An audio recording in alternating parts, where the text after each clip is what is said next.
realize that the human rights community, particularly the freedom of religion and belief community, is not a big one. Those of us who have been involved for a while, we recognize each other, we meet the same people. But we all need each other. So it takes advocates, it takes NGOs, it takes elected assemblies, it takes those who are persecuted to work together to pressure our governments on human rights, and particularly on those issues of freedom and belief. I don't think there is a more basic right than that right to believe what it is that you choose. One of the most critical participants, I think, in this whole recipe are legislators. Typically, the people who are involved with human rights or elected officials are small in numbers.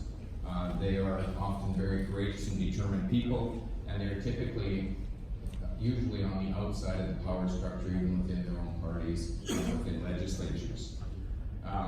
It is to them that IPP4 attempts to serve and to reach. We're the ones who create laws, we either support or oppose justice. We're often standing alone in some of these issues. You need legislators, but we need you. The places around the globe where we have had success as IPP4 have been places where people such as yourself have come alongside those of us who have been given the privilege of serving in the legislatures. We have worked alongside you victims, NGOs, advocates, political entities, democratic institutions, governments, and I need to acknowledge that the commitment that the Norwegian government in particular has made to us. And I guess as we leave here over the next couple of days, there's something that I would like to encourage you to do. And that is to go home and to try to find those legislators, those elected officials who are showing courage, who are taking up the issues of freedom of religion and belief, and that you would come alongside them. It's not all that common for us to have people come into our office and say, look, we just came here to encourage you. We're here to encourage you. We think you're standing strong on something, and we want to stand with you. And I can tell you, if you will do that, you will find a very positive response from those of my colleagues around the world who are elected. And we need secretariat help, we need support help, and those groups are founded nationally and regionally. The people who are doing it are setting them up themselves. We don't come from the top and establish anything. We come in and offer to stand alongside them after it's been set up. And so I'm going to encourage you, as you go here, to go and find those people, to express your support for them and stand alongside them. I'm going to stop now because I want you to spend a little bit of time listening to a couple of my colleagues who are those people who have made that commitment and who are making a difference, and we have been privileged to stand alongside them. Thank you.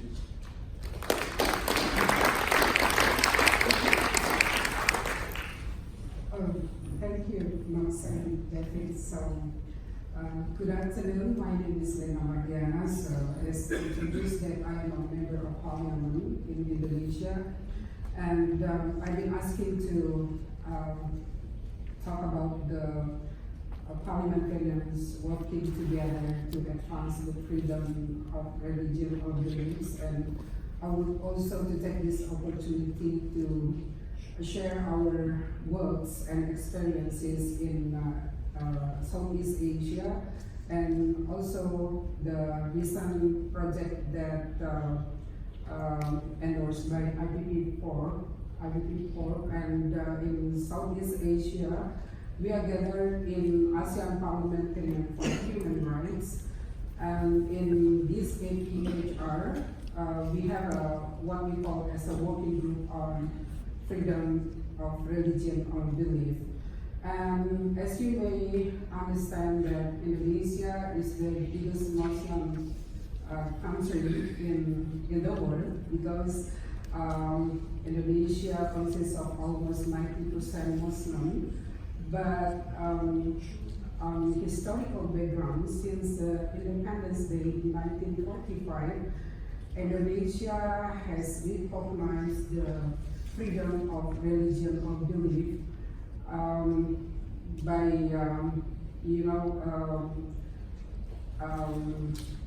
abolishing about seven words in its constitutional preamble, that originally it was stated that to practice Muslim or Islamic Sharia for Muslim, But since Indonesia also recognized the Christianity, and two of the committee on the constitutional drafting are Christian, and the majority actually Muslim. But since we recognize the pluralism in Indonesia, we abolish the 7 words in our constitutional preamble, which is known as Jakarta Chapter. And since then,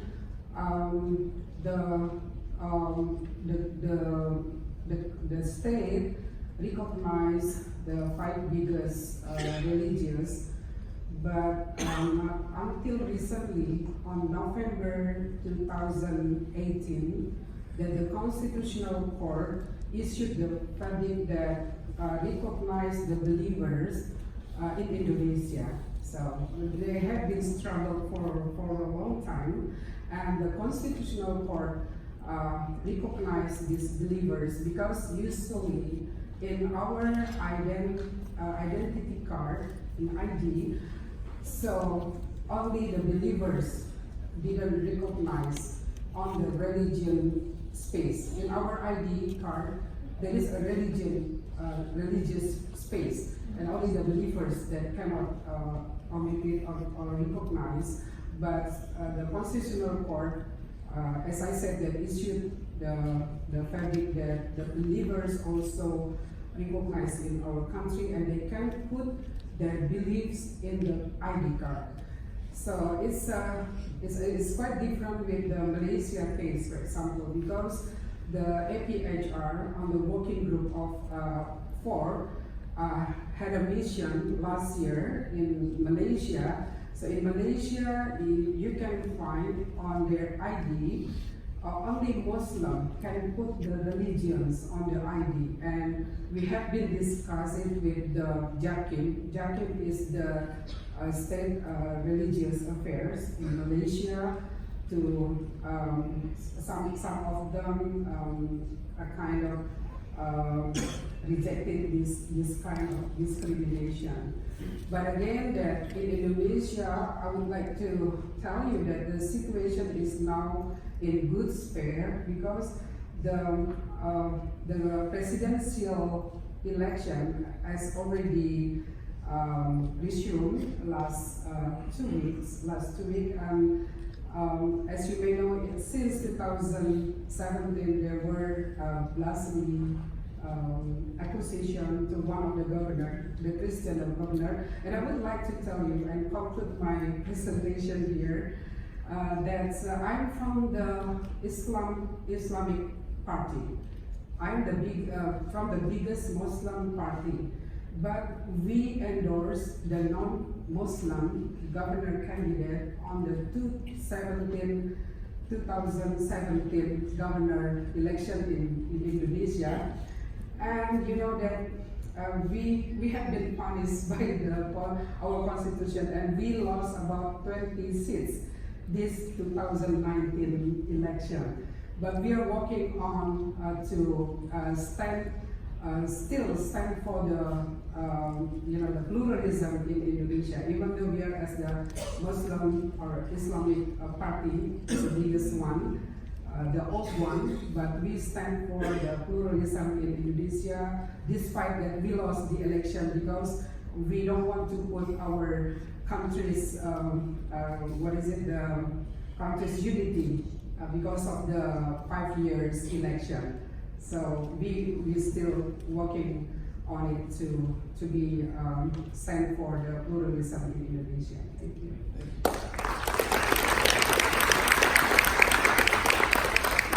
Thank you very much, Chairperson. The nice thing about being the last speaker is that you can get away with saying absolutely nothing. So I do run the risk of repeating what has already been said earlier. I'm just kidding. You see, when we consider the African context, we have to try and disaggregate it. That's how we've approached it.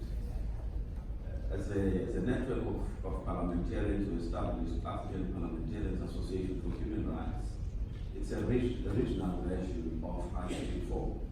We promote freedom of religion, belief in Africa.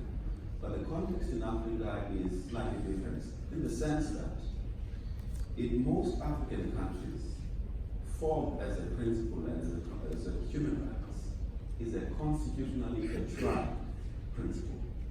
It's there in the Constitution. And if you were to look at supporting pieces of legislation in some part of the continent, it will be documented in very fancy phrases in those documents, legally. But the problem is the enforcement and the practical implementation, and giving practical expression to the rights that are enshrined in the constitutions of the different countries. And that is where we come in as members of Parliament to ensure that the rights which are guaranteed in the constitutions of different countries are indeed enforced, and they are ensured that people do enjoy them. And in many instances what happens is that in the African context, when they develop constitutions, they would model them against, say, the American constitution, but they would never model the architectural infrastructure that you need in order for one to be able to bring practical expression to the rights that you want to advance to citizens. That's problem number one. The other ones, they do it at a superficial level because they want to look good in the outside world without any intention of advancement or rights to the citizens. These are issues that we need to make sure that we understand and grasp as the network of form in Africa.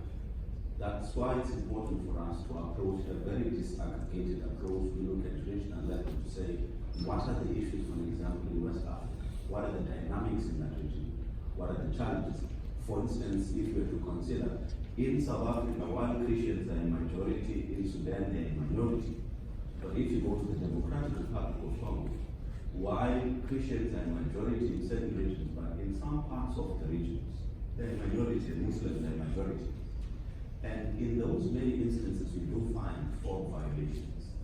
So what we do is that we continue to recruit members of Parliament into the network so that we can do workshops and fact-finding missions across the continent. Last year, for instance, we went to the fact-finding and solidarity mission to the Democratic Republic of Congo shortly before the elections. We discussed form, and because of the elections, we lived in the studios, we ended up discussing other issues as well. But the main focus of the mission was freedom of religion. We undertook a similar mission towards the end of the year because we're targeting East Africa. We went to Ethiopia, for instance, where we had meetings with parliamentarians from Ethiopia with an intention and a view to reach out to colleagues who are in Eritrea. We walked out of that meeting with a commitment that when we go out or go back rather to East Africa, there would be colleagues and parliamentarians from Eritrea who would be part and parcel of the work that we come through. Because we want them to be part and parcel of a solution that we then propose to the government or to the authorities in that area. Because what happens in Africa, in many instances, even when there are political solutions, political problems, they tend to confine them to political issues and not try to address other human rights issues. A typical example is when political prisoners were given amnesty in Ethiopia. If you're looking at the relationship between Eritrea and how it is approached in Ethiopia, what happened is that all the religious prisoners are still languishing in jail in Eritrea in very, very difficult conditions. We're never discussed. We're never part of any discussion to say the matter will be taken forward. So our view is we have a responsibility as the IPP4 regional network in Africa to raise these issues, to make sure that we engage with authorities, and if needs be, provide the necessary political guidance, and to provide the necessary political guidance of what needs to be done, how we can coordinate it. Firstly, maybe at a particular regional level, say East Africa or West Africa, and secondly, say at continental level. And to also consider the kind of support and assistance that we need from stakeholders such as yourselves as we do that. As I conclude, we are going to IPP4 is going to have an international conference in Singapore in October. Africa will be bringing 20 African parliamentarians to that event. Some of them are coming from DRC, we recruited them there, will be doing the fact-finding mission. Some of them are coming from countries that are conflict-ridden, and some of them are coming from countries that are experiencing foreign challenges because we want to turn them into ambassadors for foreign. Thank you very much.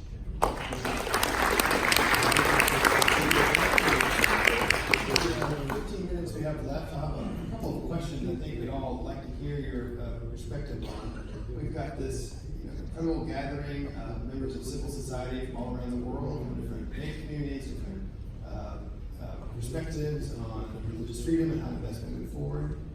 What would be your advice to them on how they can go home, so building off your question, your statement about encouraging parliamentarians? What steps can they do to really educate parliamentarians about the importance of religious freedom, to get more to join IPP4 or to join the African or the Southeast Asian networks? How can they help? Basically, the question I think we'd all love to hear your ideas on. Want me to start on that, please? I'm a person who believes in action. I'm not someone who believes that we need to have meeting after meeting after meeting. So when I talk to you about going forward and finding members of parliament or senators or congressmen and just going to them and encouraging them and getting involved with them on this issue, I'm asking you to take action. And I think that is probably one of the most effective things that you can do, because where we find the activity that's taking place from our legislators, we need that kind of support. And where it has gone well, I think APHR would be a good example of that as an organization, human rights organization that has worked well, but has also had good support and good relations with the NGO community as well. So we would like to see that established. IPP4, again, as I pointed out, is basically a network of trying to encourage people to work together. We do not dictate. When Juanco began to set up his network, the question was, what is it you would like to do? What do you think can be done? How can we work with you? And so when he talks about these are projects that he initiated.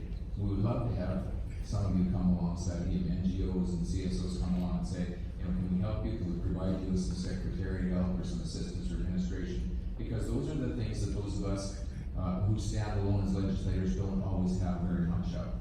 Some of us I'd say I'm in Canada, we're well looked after, but there's many places in this world where legislators need help from outside if they're going to be effective outside of Parliament. So that's what I would suggest. If you want to play a role, I think there's opportunity to do that. And then if you can find a few people and refer them back to us, we would be happy to talk to them and see if there's something they'd like to move ahead with.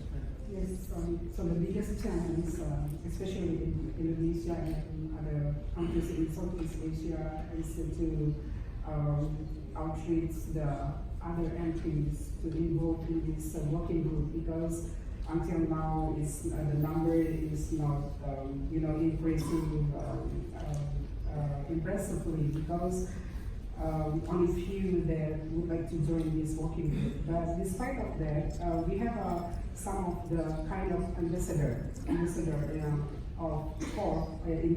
our parliament, and based on our best practices, especially in the Indonesia case, that you cannot work alone without establishing the network, especially for ASEAN countries.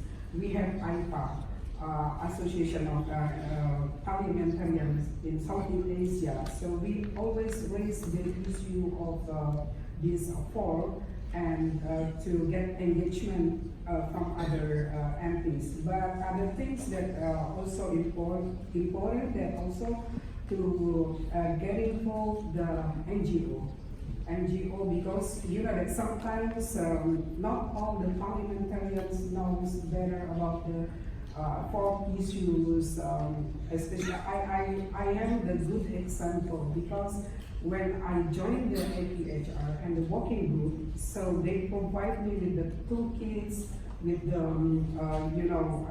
references, and also the networking. So during the plenary session, we always raise this issue and get more MPs to get involved. Even though this issue is kind of not interesting, you can call it, because they have their own problem. They have their own challenge inside the countries. So it's a bit difficult, but we will hard, and we have a good example, as we said, the APHR working together with the IPP4, and we established now the Southeast Asia Forum.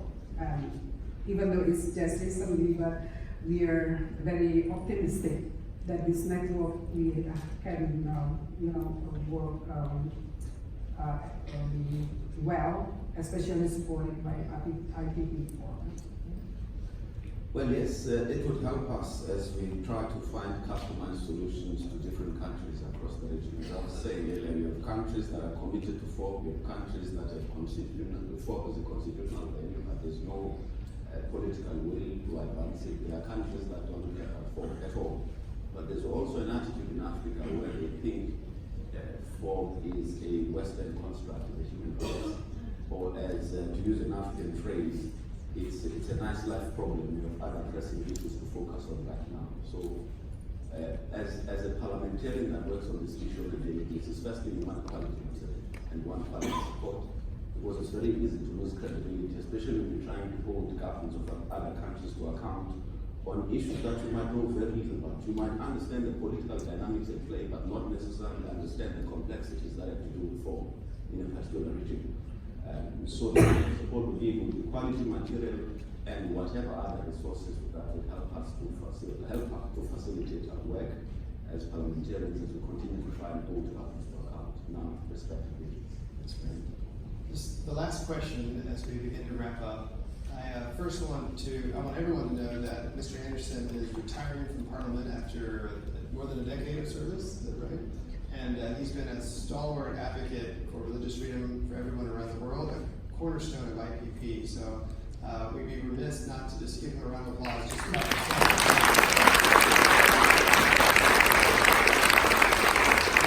about my experience, and for our other colleagues here, the last question I would ask is, what are some of the best practices you've seen for effectively working across political and religious lines on this idea of religious freedom? What is the information you would pass along to everyone as a best practice? Well, the best practices so far have been how we manage to coordinate our affairs and community issues across and to facilitate understanding of the diversity of religions that exist well. Because through constant engagement about religious diversity, especially in African regions, you find that people are coming from a place where at first there was some level of courage and toleration towards other religious groups, to a place where they are able now to show respect and understanding of that diversity.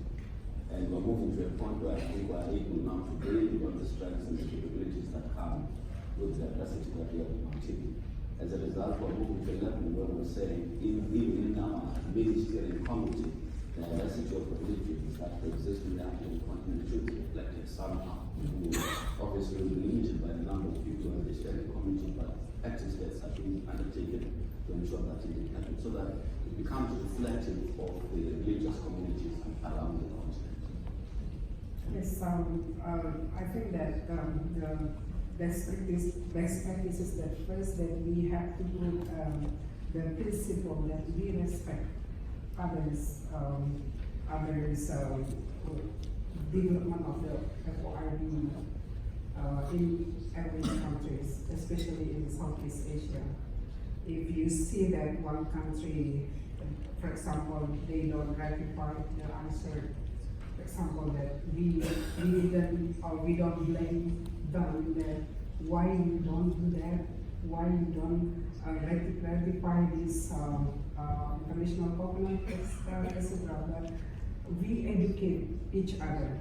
We educate each other and pass the information that we got from other networks and and get involved the community, the religious leaders, what we've been doing, and ask them working together with us to educate people, because the community education as well as the religious leaders is very important. It's very important, and I think based on this what we've been doing, that we succeeded. We, especially in Indonesia, as you may know, that there are two groups, the big Islamic groups, Nahdlatul Ulama and Muhammadiyah. So we always consult with them what we should do as the MPs and to talk to their the NU and the Muhammadiyah. So far it works very well. Just quickly, thank you for the recognition. I'm not sure I get rid of it that easily. I hope not. I think 3 or 4 things. One is from our IPP perspective, one thing that we've done is insisted that we focus and we stay focused on Article 18. That is really the core of what we're about. It's the only thing that we're focused on. That allows us to sit from very different political backgrounds, very different faith perspectives, very different, virtually every area of our lives, and be able to sit together and to say we're going to continue to work to advance Article 18. So we have maintained that focus, and I think that's been part of our success. The second thing that I think has worked well, the networks that have been established. You see some of the consequences of those have been something that have been very effective. Again, it's not something that we've imposed, it's something we've asked people, would you set this up? If you can set this up, we'd like to come and stand alongside you and work with you. And I think the partnerships, we've been, I think, amazed and surprised by the partnerships, the groups and organizations that have come together around us right from the very beginning. And if I was to list them, I'd run over time here, but those have been essential for the success, such as it is that we've had. I think one of the small things that really surprised us how effective it was we've done advocacy letters right from the beginning. I've done a lot of them out of my own office as well.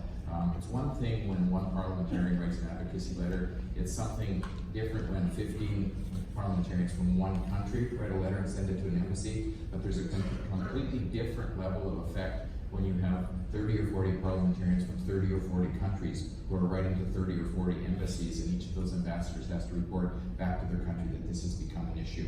And we've been told by parliamentarians this has made a difference in governmental policy because you put those advocacy letters out. So we want to continue to work on those things, and future, we understand the pressures that are coming, but I also believe that there's a positive future. We'll work together, we can make a big difference on this issue and make a big difference for many people around the world who need to have the freedoms that some of us take so much for granted.